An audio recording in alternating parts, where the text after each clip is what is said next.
Hello, everybody, and welcome into today's episode of Around the Slice. Now, I know it's been about a week or so since I last recorded an episode here on the Around the Slice, but the reasoning is last Thursday, the days I normally do a preview episode every week, I didn't do a Bills-Bengals game preview because my throat was a little sore and it was really difficult, I should say, for me to record for an extended or talk for an extended period of time, like half hour to an hour, that's needed for a podcast such as Around the Slice, this one. And the last couple weeks, I've also been in the process of working towards getting an internship, which I am starting next Monday, the 13th. I'm doing an internship at a local college here where I live. So that's very exciting. Not unfortunately, but I just want to tell you guys right now there might have to be some revisions, if you will, to this podcast in terms of my recording schedule. What I'm thinking right now is so I'm working right now. Let's see, unless there's like games that I have to attend or sporting events that I have to attend, I'm working in the athletics department at this said college.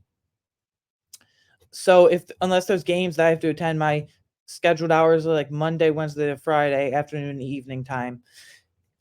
So if there's a game on a Sunday, let's just say there's a game on a regular Bills Sunday game, 1 o'clock or 4:25 per se, then usually I would have recorded my reaction the day after that Monday. But I'm gonna have to push everything back a day. If there's a Sunday game, I'll have to wait till Tuesday, which I am doing right now. Obviously, it's Tuesday, so this is the first example of that because I'm gonna be working on Mondays. But if there's a Monday game, then you can still expect it a day later on Tuesday. So the long and short of it is I'm just switching around a few things, but I am very excited to start this new journey, if you will, an internship. Don't worry, nothing's changing with Around the Slice. It's just some scheduling updates and revisions, if you will. Anyways, let's get into the Bills Bengals recap. And I'm going to preface this right now. I know most of you that watch this are Bills fans, and that's great. I appreciate the viewership and listening and all that, whether you're on YouTube, Apple, Spotify, audio, video, whatever. It's all great growth.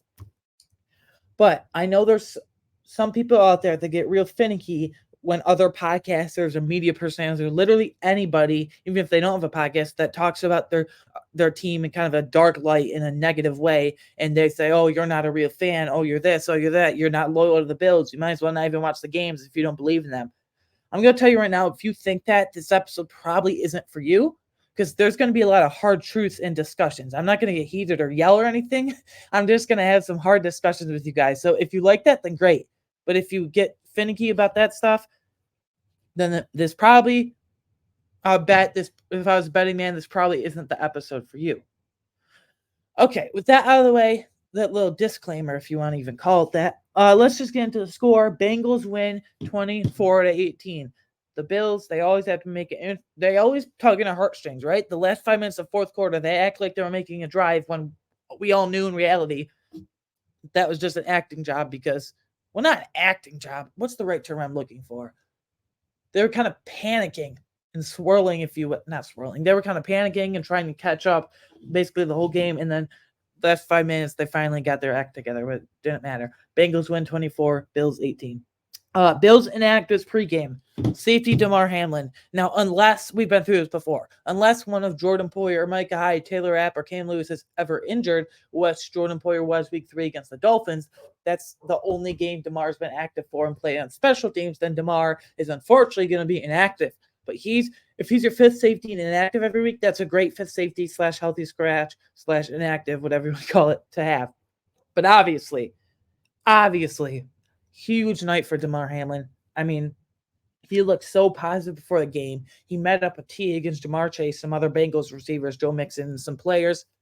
Obviously, first time he's been to Cincinnati at Paycor Stadium at that field since he suffered cardiac arrest and collapsed on the field. Very emotional night for DeMar, even though he wasn't active. Very emotional night for the team, nonetheless. I don't know if you guys saw this picture floating around on Twitter and whatnot in social media and all that after the game. But about an hour after the game, DeMar was just by himself. He was at midfield. He went to the exact spot this was very emotional and sad. He went to the exact spot where he collapsed on the field on January 2nd, that horrific night they suffered cardiac arrest. And he just sat there on his knees and he said a prayer and cried. That really hit home for everyone, at least me, because really anything can happen at any time. And it's such an inspiration that he's basically a walking miracle that he's even playing, let alone he faces his demons, if you will, by going back to that exact stadium. But DeMar's such a positive person. It's a great story. So very emotional night for him and the team, and at least myself. Excuse me. So linebackers AJ Klein, Balin Spector were inactive. This was because of injuries. AJ Klein tweaked his back in practice this week, and Balin Spector, he's probably going on IR in the next few days. That would end his season, I assume, at least, because he tweaked it. He started the year on IR. He started the year on IR when he tweaked his hamstring, pulled his hamstring, whatever you want to call it, in the very last preseason game. And then he went on IR first 4 games of the season. Well, I think it was first 6, technically. And then he tweaked it again, he said. Sean McDermott said it, at least, and he's probably going to go on IR and be out for the season, unfortunately. And then, obviously, AJ Klein just said tweaked his back. So we were really thin at linebacker coming in and coming out of this game. Defensive tackle Puna Ford was inactive. I really don't understand this.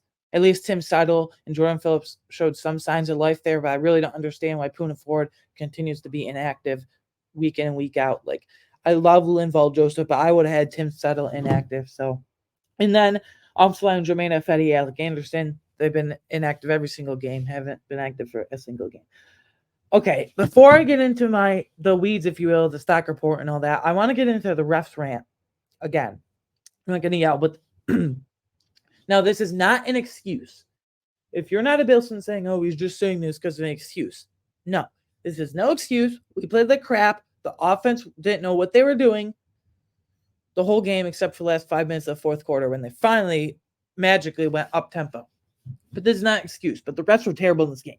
I counted 6 calls/no calls that were completely egregious. Josh Allen taunting call. The refs allow all these touchdown celebrations in the world.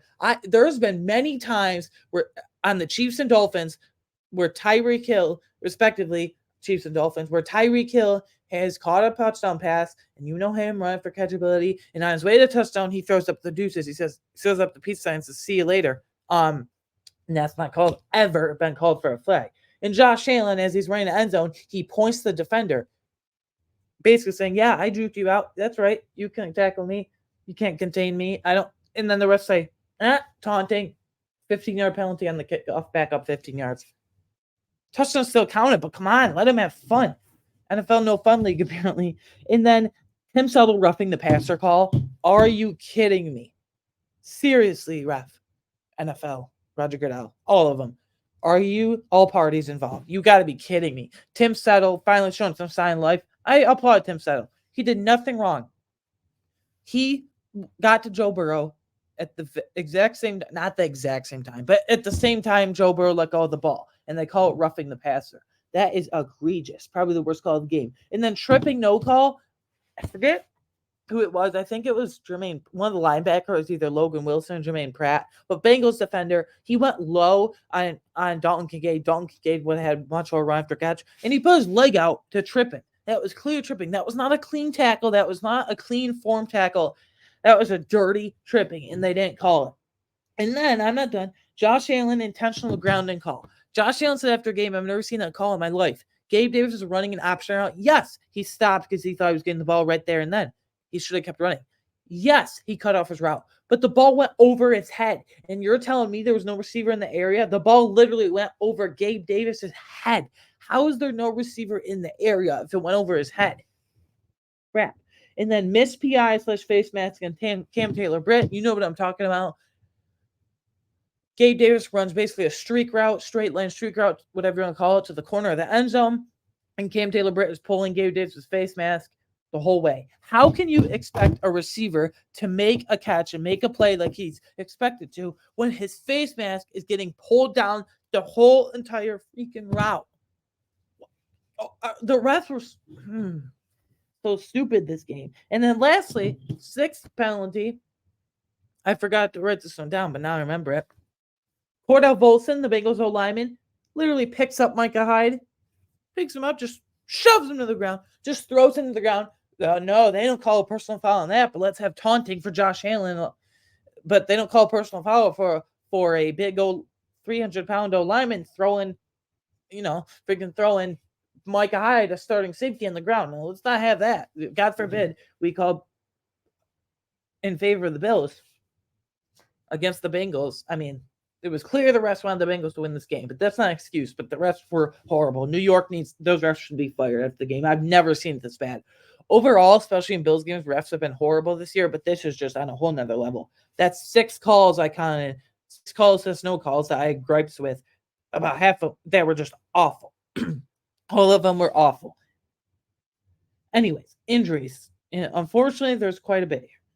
So we're already without our star corner, Tre'Davious White, for the year. We're already without star linebacker Matt Milano for the year, underrated defensive tackle Daquan Jones for the year, and now we can add starting linebacker who's playing very well. Terrell Bernard left with a concussion, did not return to the game, and he's in the concussion protocol. It's very rare for a player to play the same week, or I should say the very next game when they're in the protocol with all the new rules since the Tua thing last year. Hopefully you know what I'm talking about. I got into it before, but I mean, this is just brutal. We're held by duct tape at this point. Micah Hyde sustained 2 different injuries. The first one he came back in during the game. The second one kept him out the final defensive series of the game. And maybe we could have used him, but honestly, it wouldn't have changed much. And then Dane Jackson got banged up in the last defensive series of the game. And then after excuse me, after the game, Sean McDermott said that Christian Benford tweaked his hamstring. That's why he didn't play at all in the second half. And that's why Rasul Douglas had to play way more than probably he and the coaching staff wanted him to after only practicing, really, in reality, 2 days. Yeah. I mean, Trey White, Matt Milano, Daquan Jones, Micah Hyde, Christian Benford, Dane Jackson, Terrell Bernard, Balin Spector, AJ Klein. This is just brutal. A lot of starters, most of your defensive starters, and about like a number of backups for the House Reserve players as well. Let's get into the stock report. So first, stock up. Who really helped themselves? Who really impressed me in this game? Well, first up, Stefon Diggs. This is like saying the sky is blue. Yeah, no crap. Stefon Diggs is always going to have a dazzling game, especially on prime time. He produces 6 catches, 86 yards, 1 touchdown. That touchdown seemingly didn't matter in the last 5 minutes of the fourth quarter, but at least they made that game, I guess. So that's Stefon Diggs. It's routine at this point. Wide receiver Khalil Shakir, 4 catches for 57 yards. What I'm really encouraged by Khalil Shakir is he's hauled in 18 of his last 19 targets. That means very, very low drop rate. And you may or may not know. Fun fact as well, he worked out with Bills' legendary wide receiver. I think he's in the Hall of Fame, I want to say. If he's not, he should be. But he worked out with Eric Moles this offseason in Florida. And you can tell, hauling in 18 of his last 19 targets. And that's very impressive after he had a pretty clear and big drop issue in the preseason where he dropped routine passes. But Khalil Shakir is really coming on with this 11 personnel dynamic. And by the way, when Dawson Knox comes back, whenever that is eligible to come off of IR. I would decide that, open his window, what have you. I really want them to stay in 11 personnel, have Stefon Diggs and Gabe Davis as your outside receivers. Dalton Kincaid is the traditional tight end who can play wherever, I guess, except line up in the backfield, obviously. But this is really highlighted Khalil Shakir with this 11 personnel looks. Because there's an actual slot receiver, and clearly the entire Sherfield are, I don't want to say useless, but they're just not doing anything. Like, Dan Hardy played 5% of offensive snaps Sunday night. Trent Sherfield, 7% of offensive snaps. I mean, your main guys in this offense are Shakir, Kincaid in terms of weapons. Shakir, Kincaid, Cook. Shakir, Kincaid, Cook, Diggs, and Davis. Really no room for like Hardy or Latavius Murray or Leonard Fournette or anybody else. Or Sherfield, I should say. But yeah. I really like what I'm seeing from Khalid Shakir. And then offensive tackle Deion Dawkins. I thought the rest of the offensive line, some of them played bad, some of them played okay, but I thought offensive tackle Deion Dawkins had a dazzling game. He shut down Trey Hendrickson. Josh was pressured by other guys like DJ Reader and BJ Hill. But for the one-on-one matchup that was Deion Dawkins versus Trey Hendrickson, Deion Dawkins shut him down. Let's be honest. Trey Hendrickson doesn't get talked about with the TJ Watts or the Micah Parsons or the Max Crosbys. And honestly, he probably should be because he's such a dynamic player off the edge. And they have good edge players. They got Trey Hendrickson. They got Miles Murphy, who's barely playing, but rookie at a Clemson late first round pick there, respectively. But not respectively, you know what I mean. Hopefully. But Deion Dawkins shut down Trey Hendrickson. So I thought he had an elite game personally. Moving up, flipping over the defense. Defensive tackle Jordan Phillips. He had 3 tackles and half a sack. That means he combined with someone else on the sack. We'll get to him in a minute. 3 tackles and half a sack. The defensive tackles finally, it's Oliver produced something. I'm still not confident for the rest of the year, but Jordan Phillips really, really got after it. He's a horrible run defender this year.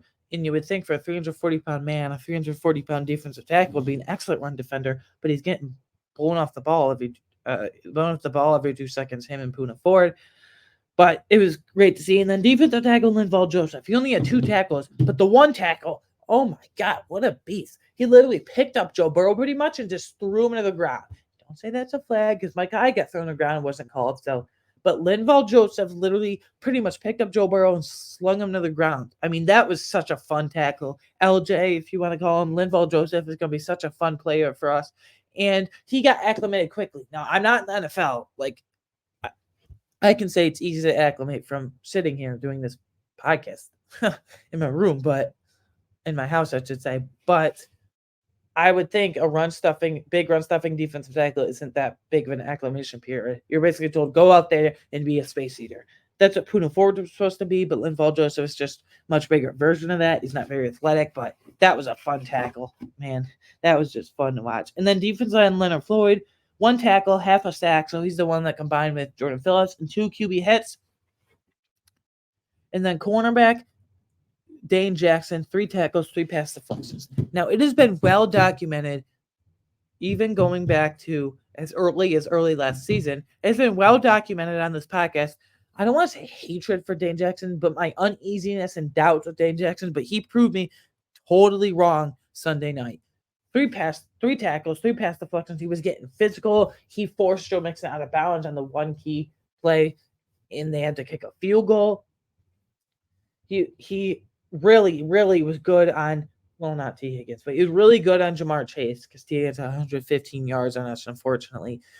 I assume the starters will be Dane Jackson and Rasul Douglas moving forward because Christian Benford, hamstring can linger, so he'll probably be out a few weeks. I hope he doesn't go on IR, but you can never rule it out at this point.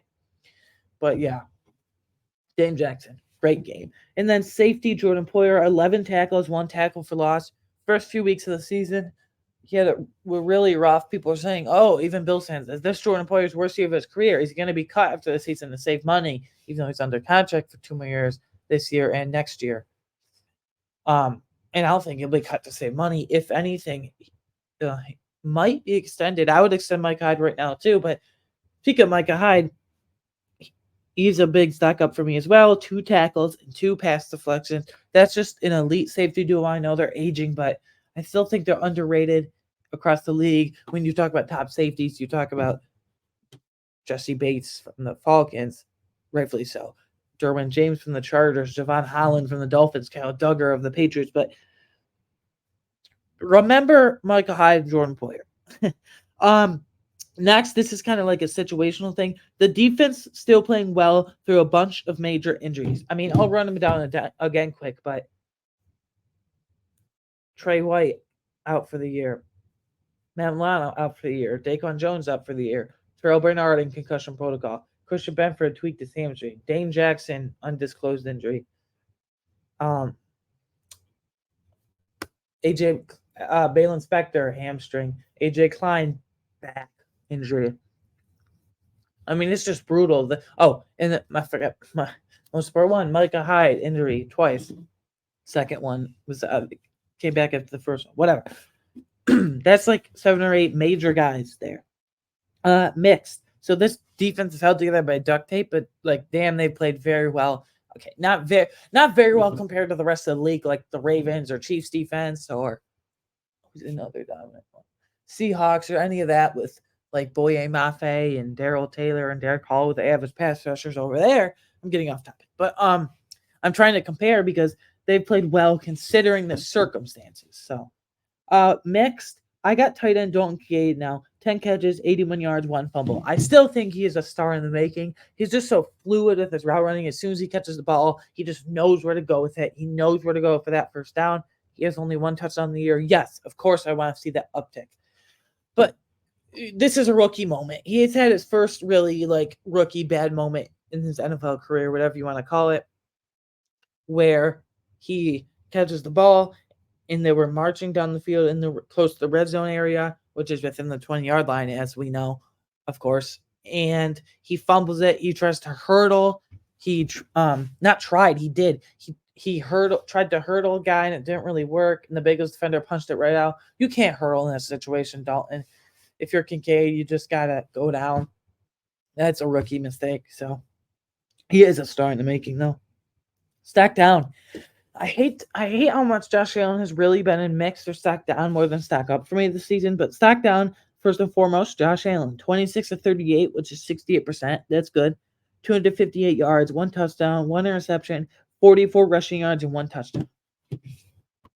He's got to get more design runs in the playbook and Ken Dorsey. But there's a few moments on Josh Allen, too, where there's wide open scramble lanes, even for a touchdown sometimes. He could have had 2 rushing touchdowns in this game, I feel like. He passed up on another one to launch it downfield and threw the interception. Now, Gabe Davis wasn't wide open, but he hopefully would have caught. Well, you never know with Gabe because he drops very inconsistent with his hands and drops. But if he put it right on the chest, Gabe Davis probably 90% would have caught it. But he underthrew it and he didn't put enough air under it and he threw an interception. Just he probably should have never thrown it. But Josh Allen, I mean, he's not regressed, but I feel like he's not using his best strength, which is running. Now, 44 rushing yards is nothing to scoff at.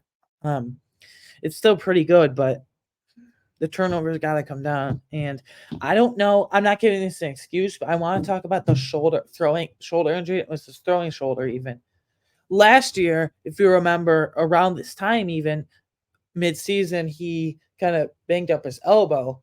And he wasn't even going to play in that Vikings game, but he did. And he struggled a bit in the second half of the season. And we were wondering, why is that? He kept saying it's not because of my elbow, not because of my elbow. But after the season, looking back, we all pretty much determined it was because of his elbow part of it. And I wonder if that's the same situation here, where he says, my shoulder's fine, it's not affecting me, blah, blah, blah, this and that. And we look after the season and say, yeah, that affected it, even if he says it doesn't. So I'm just wondering if that's the same situation. Next, James Cook, only 6 carries for 20 yards. 4 catches for 19 yards. Big stock down. He caught that one ball, and it was 2nd and 1, and they ended up getting the first down with the Josh Allen sneak.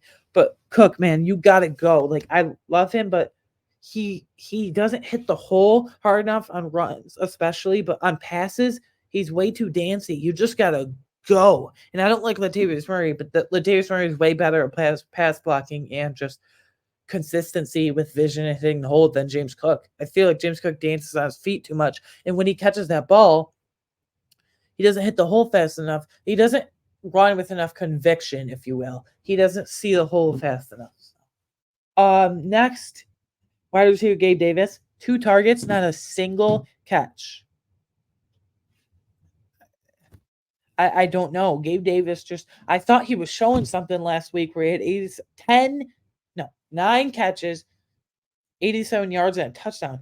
That he ran a crossing route for once, which he never did. I thought he showed off good enough route running, way better than he has in his whole career. But the truth is, Gabe is a very limited player. He's not a very good. His strengths are contested catch situations, sideline monster, big play Gabe, if you will. His weaknesses, not a good route runner, average at best in the route running department. He's just not a very dynamic player. He's not a very athletic player. He doesn't get off the line with enough speed and conviction like Stephon Diggs does, and he has drop issues. But I mean, you gotta haul in like a few passes at least. Gabe Davis is very boom or bust. He's either gonna catch. He's not gonna be a high volume guy ever. He's either gonna catch no passes or like 3 to 5 passes and a touchdown. He's really not a high volume guy. Like he's not going to get 6+ catches on a consistent basis. I feel like last week where he had 9 for 87 and a touchdown once again was an anomaly, if you will.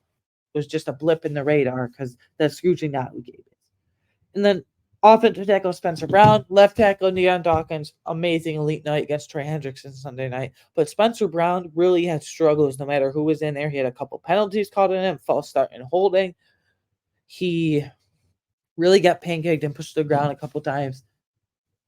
I mean, I thought Spencer Brown was turning a corner, but this is a couple games in a row now where I feel like he's been not even average, like below average. So, linebacker Tyrell Dotson, 10 tackles, 2 tackles for loss, 1 QB. You might be saying right now, I think in your head watching this or listening to this, whatever you're on. Aiden, what do you mean? 10 tackles, 2 tackles for loss, and a QB hit for Tyrell Dotson. That's filling up the stat sheet. What are you talking about? What do you mean? For stock down. Yeah, he had stock down because he had multiple lapses in coverage, and he's supposed to be a downhill player, and he can't even do that well. He had a clear whiff on the quarterback where he didn't sack Joe Burrow, where he easily could have and honestly should have, I should say. And then he whiffed on a tackle, and then the touchdown. Linval Joseph filled his gap perfectly, and Tyrell Dawson is just gotta be—he's just not very athletic, and he's just gonna fill that hole faster to prevent Joe Mixon from getting in the end zone there. Linval Joseph cut it off for him, and Tyrell Dodson just didn't fill the hole enough. He didn't fill the run action. He didn't have the tackle wrap action enough. So, and then linebacker Dorian Williams, he only had 4 tackles. He wasn't announced as the starter. I think he was technically a starter, but he was pulled pretty quickly for Tyrell Dodson. But Dorian Williams, I feel like he has the Tremaine Edmonds problem. Now he's nowhere near Tremaine Edmonds yet, but I feel like he has the Tremaine Edmonds problem come up here and there during games where he's a fast, athletic player, rangy player. He's more of an east to west guy than a north to south player, side to side tackling machine. But sometimes he plays way too fast for his own good, and he over pursues like Edmonds did it quite a bit, and he whiffs on tackles, and he just plays too fast, and I feel like he plays uncontrolled at times. He's got to get that down next year and going forward. And the stock down cornerback Taron Johnson. Unfortunately, this is twice in the last 3 weeks where I've had him in stock down, I believe. Just 5 tackles, 1 tackle for loss. I mean, he allowed 2 touchdowns to Mike Gesicki against the Patriots a couple weeks ago. He allowed a touchdown to Chris Godwin against the Bucs last week in the slot. He allowed Tyler Boyd to go off on him Sunday night. I like he had 100 yards, but I think he had like 60 to 70. That's pretty good yardage. Slot receivers are tearing the Bills apart because Taron Johnson's been kind of last few weeks, including Sunday night against the Bengals again. And then they don't have a linebacker that can really cover other than Dorian Williams, but how much does he really play? And then Tyrell Dodson, AJ Klein could be the starting linebackers next week because I doubt Terrell Bernard will play, at least as the Broncos, but you never know. So I thought Taron Johnson's been okay last couple weeks, but this was a really bad game for him. I don't feel like it's all his fault, though, because when you don't pressure and coverage, what's the word? They kind of match up, married, if you will, because when you get pressure, then the coverage can stick to its boundary guys and they can cover. Obviously, hence the name coverage.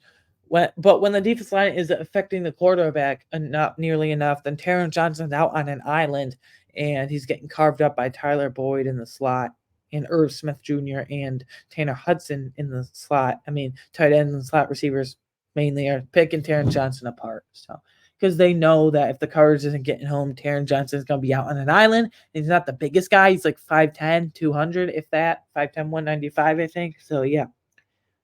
Corner and then offensive coordinator Ken Dorsey. This is such a stock down.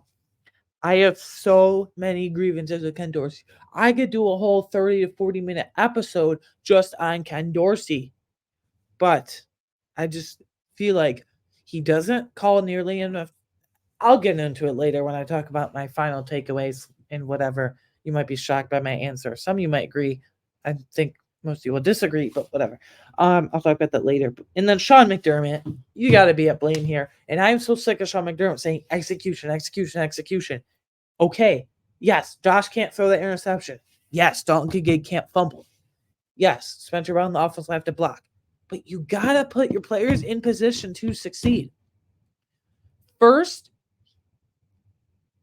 okay, well, I'll get to the quote he had later in the press conference right after the game yesterday, but mainly talk about the challenge here. Trent Sherfield, it clearly bounces off the ground. First of all, it's a 10-yard pass, so it wouldn't have mattered anyway, although they were marching. But that's neither here nor there.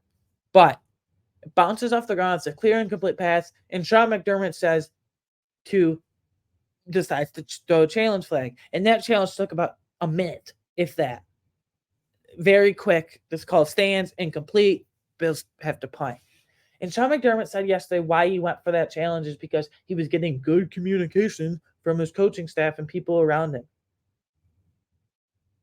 If people around you are telling you to challenge that when it was clearly incomplete pass, you got to get some new people around you, man. You got to reevaluate things because, come on, McDermott. And I feel like there's a disconnect between him, Josh Allen, and Ken Dorsey, but I'll get to that later when I get to that. And then stuck down also, these are kind of more situational. Lack of any offensive rhythm at all. Since the first drive of the game, they didn't score till like the last 5 minutes of the fourth quarter. They had no offensive rhythm. Josh was missing guys. Josh wasn't taking rushing lanes when they were there. Guys weren't getting separation. Guys weren't running the right routes. This offense just looks confused. That's the best way I can describe it. It looks confused. It looks lost. Whatever adjective you want to use to express your frustration with this team, that's what you can use. Because confused, lost, those are the words that come to my mind first. Just no offensive rhythm at all. Guys are running the wrong routes. Josh is overthrown guys. Underthrowing guys in the case of him to Gabe Davis for interceptions. He's passing up on wide open rushing lanes when he shouldn't. There's a disconnect. There's no rhythm between Ken Dorsey, Josh Allen, and the offense as a whole at all. And then they can't even run the ball. And then Sean McDermott says we need to get back to complementary football, run and pass. Well, if James Cook, he doesn't run with good conviction at all, he can't even get going. And then guys outside of Stephon Diggs are inconsistent, albeit, and then your wide receiver 2 isn't showing up at all pretty much. No catches. I mean, come on. And then lack of urgency.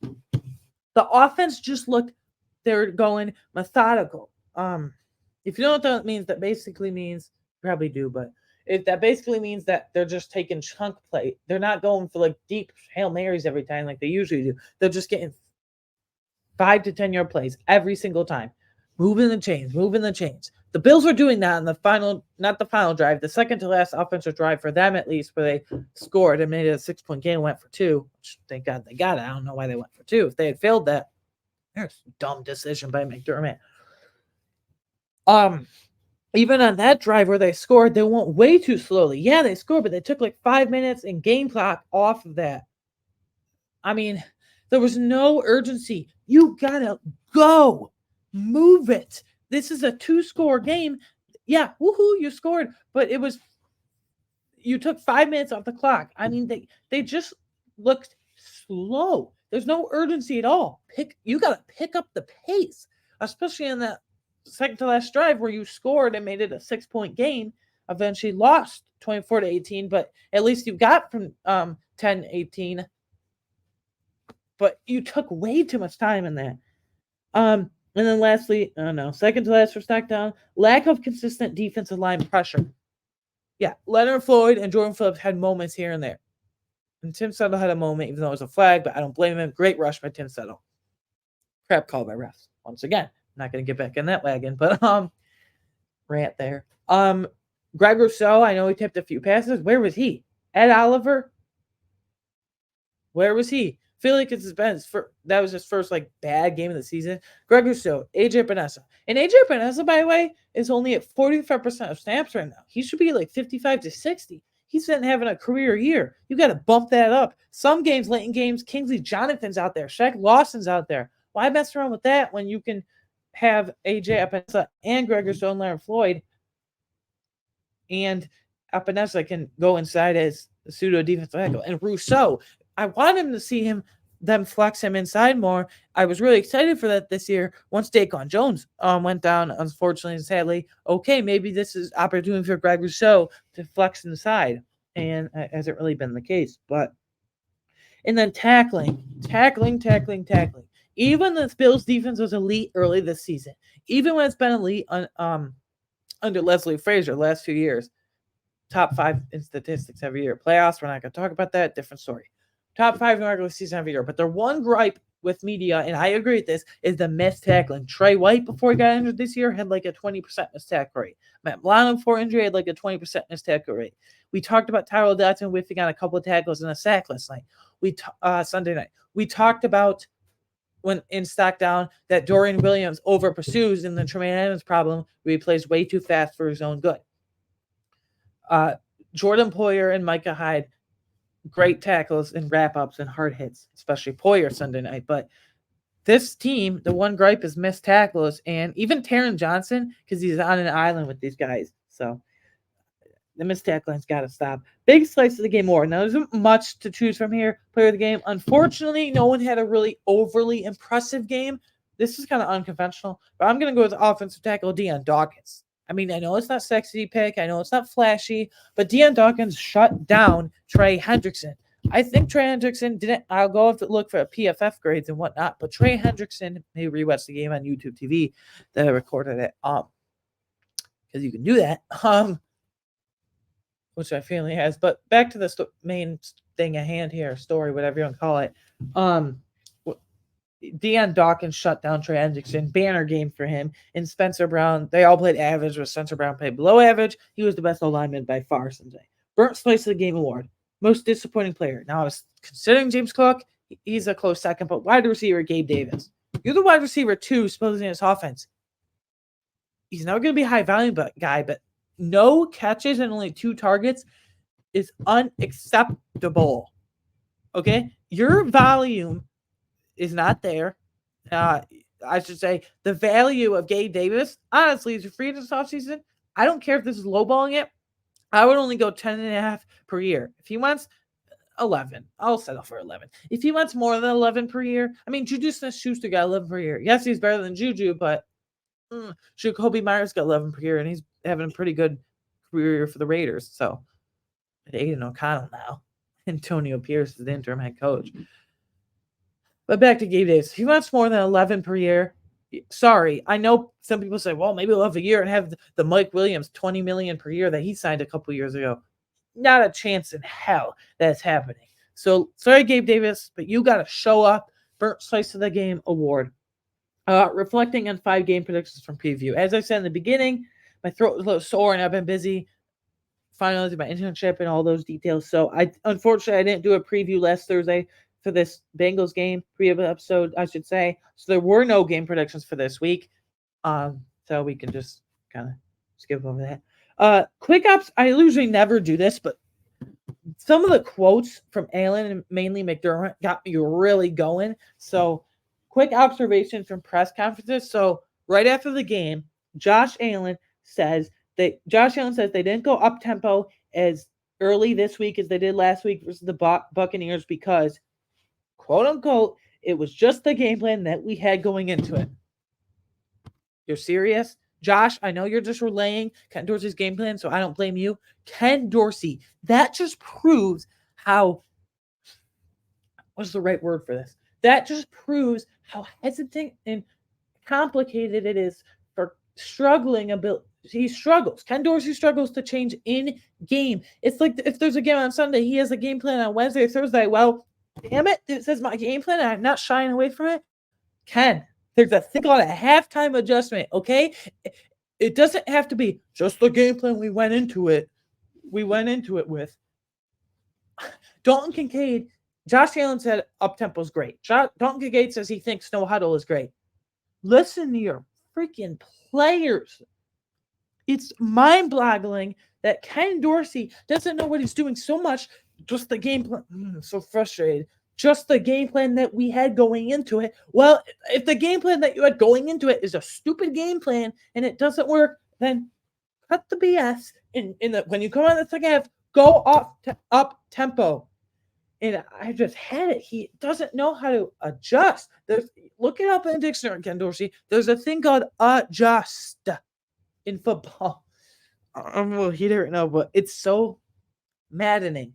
And then after that, Sean McDermott says, after Josh Allen's little quote there, Sean McDermott, this is right after the game Sunday night, said that he doesn't have a good answer for why the team didn't go up tempo earlier in Sunday night's game.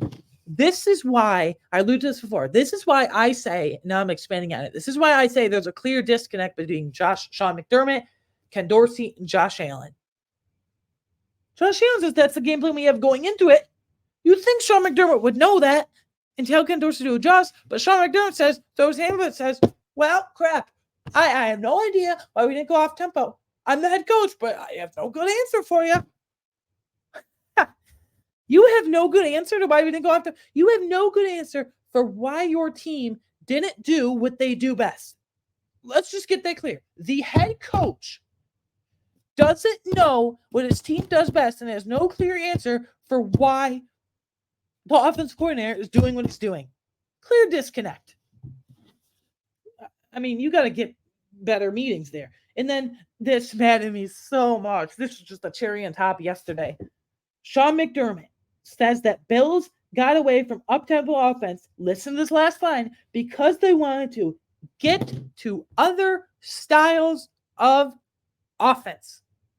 Okay. Sean, we are in week 9 of the NFL season. We are at the midseason mark, and you're still trying out other styles of offense. At midseason, in the middle of a game, you're experimenting with, oh, maybe this will work better. This isn't the time to experiment. This isn't week 1 or week 2. This was week 9. Now we're on to week 10. Around mid-season and mid-game, you're experimenting other offenses. That's why you didn't go up tempo, because you want to experiment with other styles of offenses. It's week 9 weeks in the season. You should know what your players' skill sets are. You should know what your team does best. That's BS. I don't want to hear that you were other styles of offense. This isn't the time to experiment. This isn't the time, well, maybe this will work. Maybe this won't work. No. This is do or die time. Cut the BS, excuse my language, but cut the BS and get moving here, basically. You didn't go up tempo. That's a lame excuse. You shouldn't be toying with other styles of offense. You and Ken Dorsey, you shouldn't be telling Ken Dorsey, well, maybe try this. Well, maybe try that. No, this isn't the time to experiment. I'm sorry, but that's just bullcrap. Final thoughts, less questions. Okay. Final thoughts, less questions. This is do or die time. Something needs to change immediately. I'm going to say this, and this might be harsh. I don't care anymore. Ken Dorsey needs to go. If you are still trying out other styles of offense in the middle of the season, you have an issue. If you didn't want to go up tempo because you're so stuck in your ways and rigid that that's just the game plan you had going in, then you need to go. If you can't adjust, I'm sorry, don't let the door hit you on the way out. I don't care anymore. I don't care if anyone disagrees. I don't care. Hopefully you agree with me. It's just maddening. This offense looks so confused and lost and slow. Ken Dorsey needs to go. He can hit you on the way out. Joe Brady, he's been OC at LSU. He knows Joe Burrow very well, obviously. He coached that national championship team with Joe Brady, Josh Allen, our current quarterback's coach, QB's coach. And he was the offensive coordinator at LSU, where they had Clyde Edwards-Helaire, Justin Jefferson, Terrace Marshall Jr., Jamar Chase, Joe Burrow, like I just said.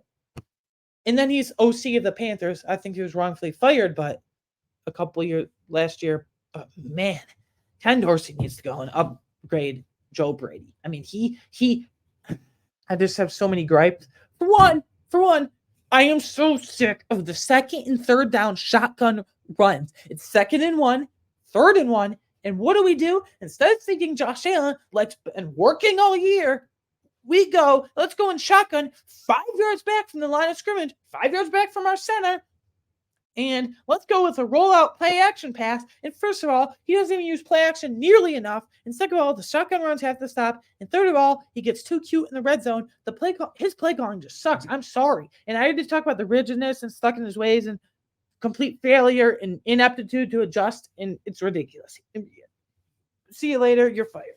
If I were Sean McDermott, I would say goodbye.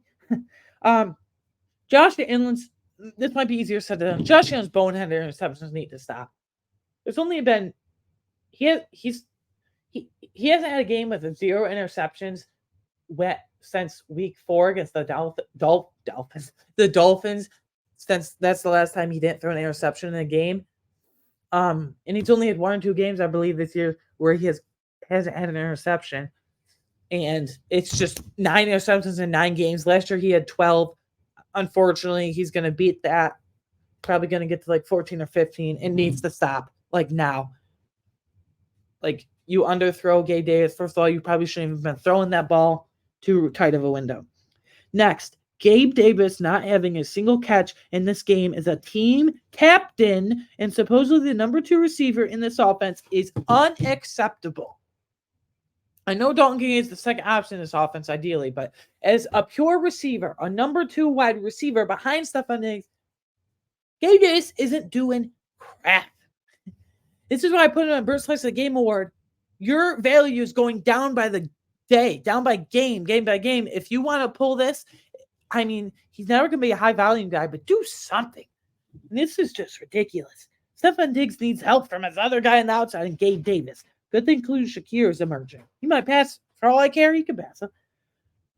All of the offseason concern, this is positive, all of the offseason concern and chatter about Deion Dawkins and his level of play was clearly over-exaggerated. People say, well, will the Bills move on for Deion Dawkins in next year? Well, Deion Dawkins has worst career year. Well, he's getting up there in age. First of all, he's only 28, 29. I think he's 28.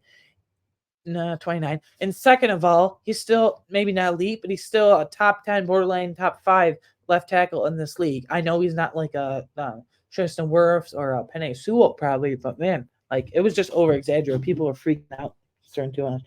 Next, Von Miller's lack of explosiveness and playing time is starting to concern me. He's still not even starting yet. Leonard Floyd and Greg Rousseau are starting on the edges, but just fine. But I would like to see Von Miller starting. It's been like 4 weeks since his injury. He returned. I don't want to say he returned too quickly, but that comes to mind because late in the game, got to have a situation. Joe Mixon is 3rd and 5, I think.